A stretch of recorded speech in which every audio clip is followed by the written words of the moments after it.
Good morning student, class 7th subject history chapter 4 के question answer. Chapter name the Mughal empire. अब question number 1 में match the following है। अब मैंने direct match किया है इनको, आप बुक में से देख लेंगे। मनसब, ई से मैच हुआ है रैंक। मंगोल, सी से मैच हुआ है उज्बेक से संबंधित है। सिसोदिया राजपूत मेवाड़ के किंग थे। राठौड़ राजपूत मारवाड़ के किंग थे। नूरजहां जहांगीर की वाइफ थी। सूबादार, ये गवर्नर एक पोस्ट थी। बी से इस तरह ये मैच हुए हैं। अब क्वेश्चन नंबर 2 फिलिप्स। फिलिप्स में क्वेश्चन आप बुक में से देखेंगे, मैंने यहाँ पे सिर्फ ओनली आंसर लिखे हैं। जैसे फर्स्ट क्वेश्चन है फिल इन द ब्लैंक्स का। द कैपिटल ऑफ मिर्जा हाकिम अकबर्स हाफ ब्रदर वाज। इसका आंसर है काबुल। यानी मिर्जा हाकिम की जो कैपिटल थी, अकबर का आधा भाई था, वो कहाँ राज करता था? काबुल में। The 5 Deccan sultanates were Berar, Khandesh, Ahmednagar, Khalistan and Khalistan. तो वो आएंगी, एक बीजापुर, सेकंड गोलकांडा। 3 आपके फिलिप्स में दी है, 2 यहाँ पे भरनी थी आपको।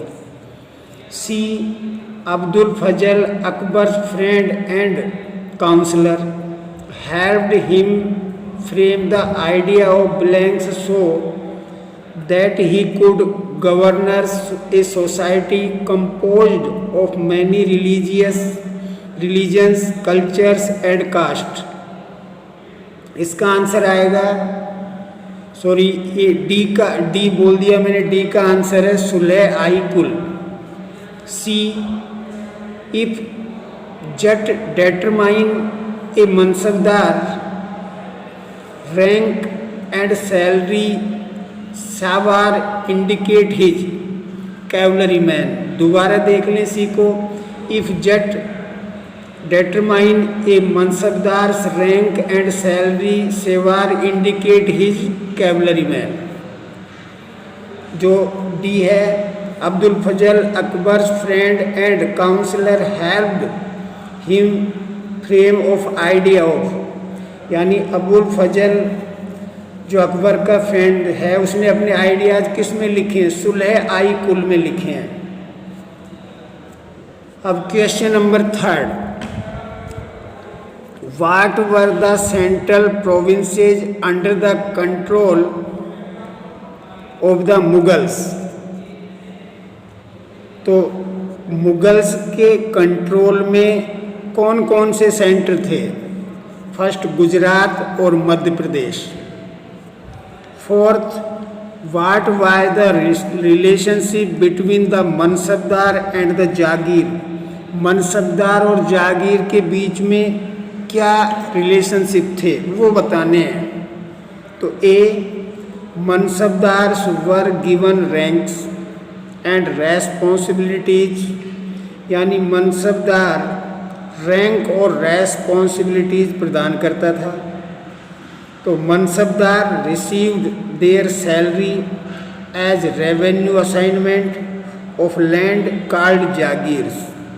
तो मनसबदार को जो जमीन मिलती थी पारितोषिक के रूप में या एज ए सैलरी के रूप में, वो जागीर कहलाती थी। इसमें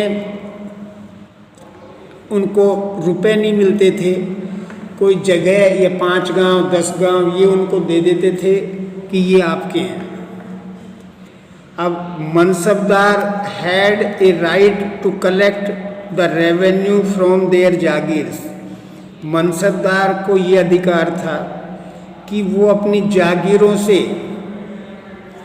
क्या कलेक्ट करके देते थे? रेवेन्यू कलेक्ट करके देते थे।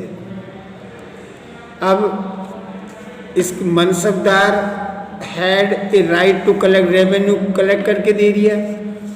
चौथा वर्ग था उनका jagir for their expenditure to given and to maintain number of horses, camel etcetera. अब जागीर में जो खर्चे होते थे जागीर वो देती थी, और साथ में उनके घोड़े ऊँटों का भी मेंटेन करते थे। अब जो क्वेश्चन नंबर 5 है, देखो question number 5, what was the role of the zamindar in Mughal administration? Mughal प्रशासन में जमींदारों का क्या रोल था? तो a, the main source of income for Mughal rulers was the tax on agricultural production, peasant pay taxes through zamindars. अब देखो मुगलों का जो मेन इनकम का सोर्स था वो क्या था? रूलर्स जो राजा थे वो टैक्स लेते थे एग्रीकल्चर प्रोडक्शन पे, कृषि पर टैक्स लेते थे। पीजेंट जो खेती करते थे किसान लोग, पे टैक्सेज थ्रू जमींदार, जमींदार के थ्रू वो पे टैक्स पे करते थे। B, zamindars were intermediaries between king and peasant. तो जमींदार किंग और पीजेंट दोनों के बीच में इंटरमीडिएट का काम करता था, मध्यस्थता का काम करता था। Local headman of the village were the zamindars. जो गांव का मेन मुखिया होता था वो जमींदार कहलाता था। अब देखो question number 6, how were the debates with religious scholars important in the information of Akbar's ideas on governance? How were the debate, debate का मतलब होता है वाद विवाद। वाद विवाद कैसे होता था? रिलीजियस स्कॉलर्स, धार्मिक स्कॉलर्स यानी धार्मिक लोगों में, important in the formation of Akbar ideas और गवर्नेंस। इसके बदले में अकबर ने क्या आइडिया दिया? देखो, Ibadat Khana was built by Akbar at Fatehpur Sikri. Ibadat Khana के नाम से अकबर ने फतेहपुरी सीकरी में एक स्थान या एक बिल्डिंग बनवाई जो इबादत खाना के नाम से प्रसिद्ध थी। Here the emperor invited religious scholars for decision on religious matters. यहाँ पे सम्राट धार्मिक स्कॉलर्स या धार्मिक व्यक्ति जो थे उनको बुलाते थे और डिस्कशन और रिलीजियस मैटर, और यहाँ पे डिस्कशन होता था धार्मिक मैटर पर या धर्मों के ऊपर डिस्कशन होता था। These scholars and teachers were the ulemas, Brahmans, priest etcetera. ये जो स्कॉलर्स विद्यार्थी होते थे या टीचर्स होते थे वो कौन कौन होते थे? उलेमाज, ब्राह्मण, priest etcetera. After the discussions held Akbar felt that towards one God. इनकी डिस्कशन के बाद अकबर ने महसूस किया कि गॉड एक ही है, भगवान एक ही है। There teaching created difference and divisions in the society. उनकी टीचिंग यानी शिक्षा से समाज में अंतर हो गया है और समाज में डिवीजन हो गए, समाज भागों में बढ़ गया है। This gave Akbar one idea of universal peace और सुलह आई कुल। तो अकबर के जो ये आइडिया हैं ये शांति पर आधारित है, सच्चाई पर आधारित है और सुलह आई कुल ये सुलह आई कुल में लिखे हुए हैं। अब seventh, why did the Mughals emphasis their Timurid and not their Mongol descent, यानी व्हाई डिड, जो मुगल राजा थे वो टिम्यूरिड इनका एक लोगो, एज ए लोगो टाइप था, एक मूर्ति थी जिसको वो मानते थे। And not their Mongol descent, वो मंगोलों से दूरी बनाकर रखते थे। देखो answer, Mughals did not like to be known as Mongols, Mughal अपने को मंगोल कहलाना पसंद नहीं करते थे। बिकॉज, क्योंकि Genghis Khan's memories were related, क्योंकि ये चंगेज खान की मेमोरी से जुड़ा हुआ है। With the massacre of many people, यानी चंगेज खान के काफ़ी लोगों को मंगोलों ने नुकसान पहुंचाया था। इट वाज आल्सो लिंक्ड, और ये और भी संबंधित है, विद द उज़्बेक से, देयर मंगोल कंपिटिटर्स, यानी उज़्बेक में मुगल्स के मंगोल कंपिटिटर थे। The Mughals were proud of their Timurid ancestry as their ancestors captured Delhi in 1398, तो मुगल लोग को जो गर्व था अपनी टिम्यूरिड एंसेस्ट्री पर, वो भी 1398 में एंसेस्टर्स, उन्होंने जो उनके प्रतिद्वंदी थे उन्होंने कैप्चर कर लिया था, और वो प्रतिद्वंदी मंगोल थे, इसलिए वो मंगोलों को लाइक नहीं करते थे।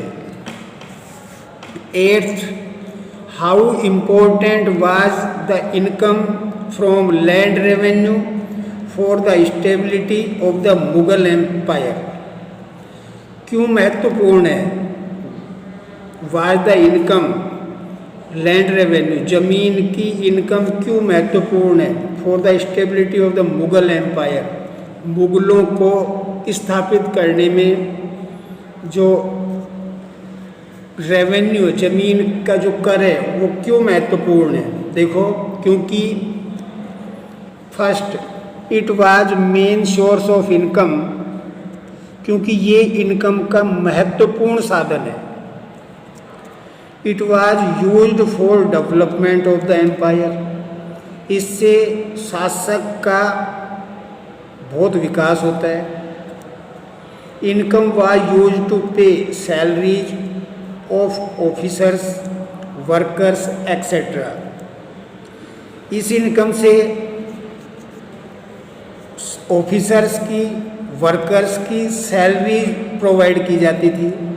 All administrative could be fulfilled by the income only, और सभी प्रशासनिक कार्य इनकम के आधार पर ही कंप्लीट होते थे। देखो ninth, why was it important for the Mughals to recruit mansabdars from diverse background and not just Turanis and Iranis, यानी क्यों इम्पोर्टेंट थे मुगलों के लिए मनसबदार, मनसबदार मुगलों के लिए क्यों इम्पोर्टेंट थे, diverse background and not just Turanis and Iranis, वो उनके तुरानीज और ईरानीज उनके लिए नॉट जस्ट जरूरी नहीं थे। तो डाइवर्स बैकग्राउंड मनसबदार, तो मनसबदार के बारे में इसमें पूछा है। This had of following two most important reason, ये नहीं लिखना है। First, Mughal did not want Turanis and Iranis to come together and rebel against the emperor, Mughal नहीं चाहते थे कि तुरानीज और ईरानीज उनके साथ आए और उनके अगेंस्ट में, उनके सम्राट के अगेंस्ट में रिबेल, लड़ाई झगड़ा करें। Mughal also wanted to incorporate the subcontinental people of warrior classes to participate in the running of the main Mansabdari system. Hence, Mughals recruited Mansabdars from not only Turanis and Iranis classes but also from Rajput, Sikh, Marathas, Afghans and Indian Muslims. तो मुगल चाहते थे इस सबकॉन्टिनेंटल people, इस प्रायद्वीप में warrior classes, युद्ध की क्लासें हों जिसमें लोग पार्टिसिपेट करें, जिसमें मनसबदारी सिस्टम लागू रहे। और मुग़ल चाहते थे कि मनसबदार फ्रॉम नॉट ओनली तुरानीज और ईरानीज, तुरानीज और ईरानीज ही मनसबदार नहीं रहे उस क्लास में, but also form Rajput, Sikh, Marathas, Afghans and Indian Muslim लोग भी उसमें सम्मिलित रहें। देखो question number 10, like the Mughal empire India today is also made up many social and cultural units. Does this pose a challenge to national integration? Mughal empire India को आज कई सामाजिक और कल्चर यूनिट में बांट दिया। Does the pose of challenge national integration, तो क्या ये नेशनल अंतर्राष्ट्रीय या राष्ट्रीय इंटीग्रेशन पर ये चैलेंज है? देखो no, this is does not pose a challenge to national integration, because नहीं, ये नेशनल चैलेंज नहीं, क्योंकि India is a secular country and we have a democratic form of government according to it all the citizens are equal. क्योंकि यहाँ पे secular country है, यानी यहाँ पे सेकुलर मीन्स सभी धर्मों को मान्यता प्रदान की गई है। यहाँ डेमोक्रेटिक गवर्नमेंट है, प्रजातंत्र की सरकार है और सभी सिटीजन्स यहाँ पे इक्वल हैं। We have a constitution which tell our duties and right and now we unified as a nation, यानी हमारे संविधान में हमें बताया है हमारे कर्तव्य और अधिकार क्या हैं और हम सभी एक राष्ट्रीय भावना से चलते हैं। We don't have different empire और पॉलिसीज, हम अलग अलग सम्राट नहीं रखते, अलग अलग हमारी नीतियाँ नहीं हैं। In India all are equal whether of any caste और कलर, भारत में सभी एक समान है, वेदर बाई एनी चीज, कोई भी हो, कास्ट और कलर कोई कैसा भी हो, लेकिन वो सभी भाई भाई हैं या इक्वल है। Question number 11, peasant were vital for economy of the Mughal empire, do you think that there are as important today? Has the gap in the income between the rich and the poor in India changed a great deal from the period of the Mughals? यानी peasant किसान were vital for economy of Mughal empire, किसान Mughal empire के लिए बहुत बड़ी economic आर्थिक व्यवस्था संभालने वाला था। क्या आप सोचते हैं कि वो इम्पोर्टेंट है टुडे, आज वो महत्वपूर्ण है? Has the gap in the income between the rich and the poor in India, Bharat में अमीर और गरीब के बीच में इनकम का बहुत बड़ा डिफरेंस है। India change A great deal from the period of the Mughals, India ने मुगल समय में बहुत बड़ी बहुत बड़ा मुकाम हासिल किया है क्या? तो इसका आंसर है yes, the peasant are still important, they are the food producer and producer of the industrial raw material also. हाँ, किसान बहुत इम्पोर्टेंट हैं क्योंकि भोजन का निर्माता है और इंडस्ट्रीज़ के लिए कच्चा माल प्रदान भी करते हैं। पीजेंट पे any revenue which help the government in increasing there revenue, किसान लोग रेवेन्यू या टैक्स पे करते हैं, जो ज़मीन से टैक्स लिया जाता है उसको रेवेन्यू बोलते हैं। वो गवर्नमेंट की बहुत बड़ी मदद करती है। Yes, the gap in the income between rich and poor in India has changed a lot of compared. हाँ, इंडिया में रिच और पुअर पर्सन में इनकम के गैप होने के कारण इंडिया में बहुत बड़े बदलाव हो गए। To Mughal lot as compared Mughal के ज़माने से और आज में बहुत बड़ा चेंज हो गया है। Because the economic and social condition of the country has also changed, क्योंकि आर्थिक और सामाजिक कंडीशन देश की बदल गई है। More over the government is working for the upliftment of the peasant, जो कि गवर्नमेंट आज किसानों के कार्य में उन किसानों को ऊपर उठाने में सहायता प्रदान करती है। 12. The Mughal Empire left its impact on the different regions of the subcontinent in variety of ways. Find out if it had any impact in the city, village or region in which you live. Mughal empire ने अलग अलग रीजनों में या इस प्रायद्वीप के अलग अलग भागों में वैरायटी ऑफ वेज अलग अलग किस्में अलग अलग निर्माण किए हैं, अलग अलग वैरायटीज़ दी हैं। तो आपको फाइंड करनी है आपके सिटी, विलेज और रीजन में जहाँ आप रहते हैं वहाँ पे आपको फाउंड करने की मुगलों की बनाई हुई बिल्डिंग किस तरह से है। तो yes, the Mughal empire left it impact on our lives. हाँ, मुगल शासकों ने अपने जीवन के प्रभाव को छोड़ा है।